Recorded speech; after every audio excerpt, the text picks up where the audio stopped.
Díomh Cordigalir, my name is James Nagle, welcome to The Irish Nation Lives.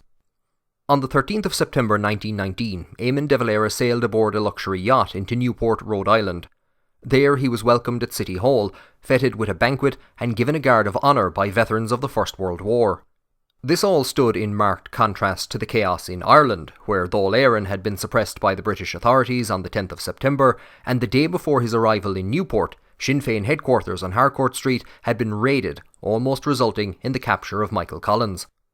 You might expect that this would have ended the fighting between the rival factions in America, between de Valera's Irish delegation on one side and the Friends of Irish Freedom on the other.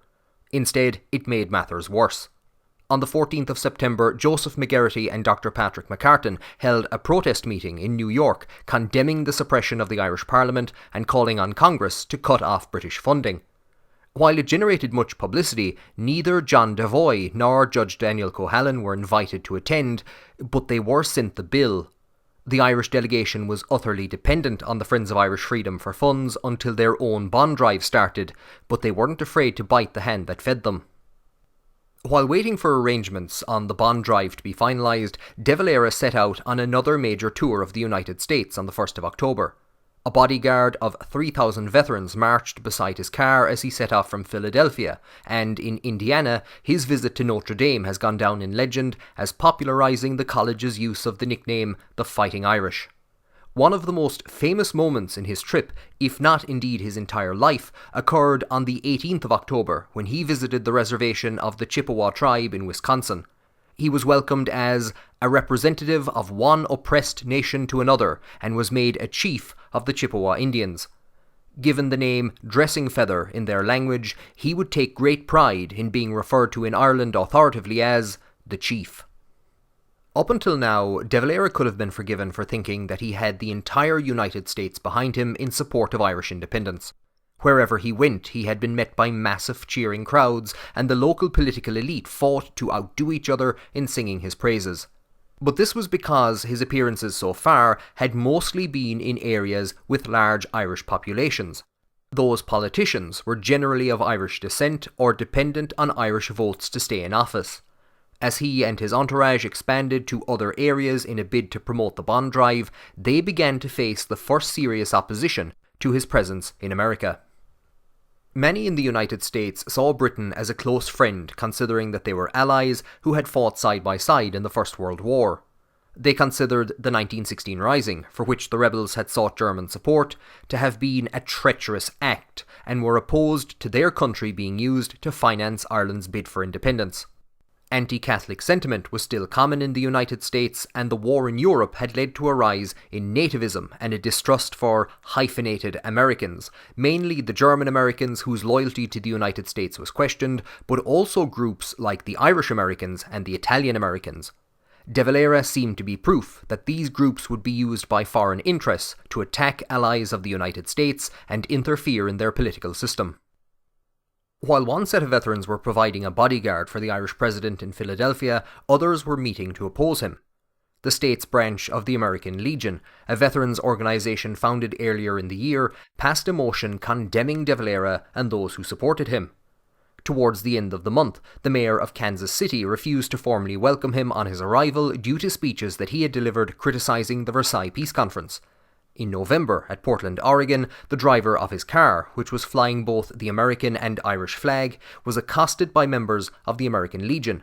They demanded that the tricolour be removed, as it wasn't officially recognised by the United States, and tore it off of the car. The mayor then went on to declare the tricolour to be objectionable and banned its display during de Valera's presence. On the day of his departure, his car was again decorated with both flags and protected by a group of Irish Americans who faced off against a contingent of legionnaires.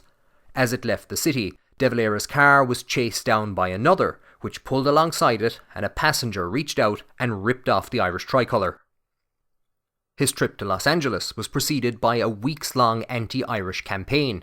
Veterans groups denounced him as a slacker and a fugitive and accused him of spreading insidious propaganda to stir up hatred between the Anglo-Saxon people. The Masonic owners of the Shrine Auditorium cancelled a planned meeting of 7,000 people there on the 19th of November, citing pressure from their own membership against their hall being used for anti-British speeches. The meeting was hastily rescheduled for Washington Park Baseball Stadium, where upwards of 10,000 people turned out for the final speech of this tour. After a whirlwind journey which considerably raised his profile, but also presented the first serious opposition to his presence, De Valera returned to New York on the 29th of November and devoted his attention to the bond drive. James O'Mara had arrived recently from Ireland, having been personally summoned by De Valera to completely take over the matter. A former Irish Parliamentary Party MP who had resigned his seat in 1907 to join Sinn Féin, O'Mara was the scion of a wealthy merchant family, and his financial background was required to sort out the bond issue. Legally financing the treasury of a government that didn't technically exist was a massive, complex undertaking, and the continuous delays were putting a strain on the funds provided by the Friends of Irish Freedom. De Valera's return to New York also saw a resumption of his conflict with Devoy and Cohalan. He proposed the creation of a new, separate structure for handling the bond drive, and this caused considerable worry for the Irish Americans, who were afraid that it would form the nucleus of a rival organisation. It was clear De Valera felt limited by his need to operate under the Friends of Irish Freedom and his dependence on them for funding. Some in the Irish delegation believed that Cohalan was more interested in the following year's US presidential election than affairs in Ireland, as he championed the idea that Ireland's best interests could be served by first building a strong United States. There was also a lack of political cohesion between the two groups, as the Irish Americans were supportive of self-determination, a step down from the Republic De Valera had proclaimed himself president of. John Devoy, on the other hand, had been financing the struggle for Irish independence since before De Valera was even born, and through him, Clann na Gael had provided the Irish Republican Brotherhood with the funds and contacts with Germany, which had kick-started the 1916 Rising, the event on which De Valera's entire political career was built. In De Valera, Devoy saw an upstart, obsessed with power and prestige, whose ego wouldn't allow him to defer to those who had spent decades building up the movement in America, and who had a better understanding of how to get things done. Though the relationship between the two groups hadn't broken down completely, it was heading in that direction, and open conflict would erupt in February of 1920. At his final speech of the year, on the 22nd of December, De Valera addressed a crowd of 8,000 at the Broadway Auditorium and was asked to comment on the statement made earlier that day by Lloyd George in the House of Commons. After months of silence on the deteriorating situation in Ireland, the Prime Minister was finally ready to make known his plans. He put forward a form of self-government based on three considerations. Ireland must remain an integral part of the United Kingdom, and nationalist opposition to British rule in Ireland had to be satisfied, as well as unionist opposition to Irish rule. To solve this, two parliaments would be created on the island, one for Southern Ireland, the other for Northern Ireland. The division of Ireland and its continued presence in the United Kingdom made the plan a non-runner in De Valera's mind. He didn't even consider it to be a serious suggestion, and to those gathered in the Broadway Auditorium that night he said, "We deny the right of any foreign statesman to dictate to the Irish people what form of government they shall live under. It is my belief that this new parliamentary plan, outlined by the British Prime Minister, is nothing more than another attempt of British politicians to fool the Irish people." But Lloyd George was very serious. He refused to recognise that Ireland was a nation like those liberated from the Austro-Hungarian Empire following the World War, and felt justified in partitioning the island to satisfy the demands of the Unionist minority.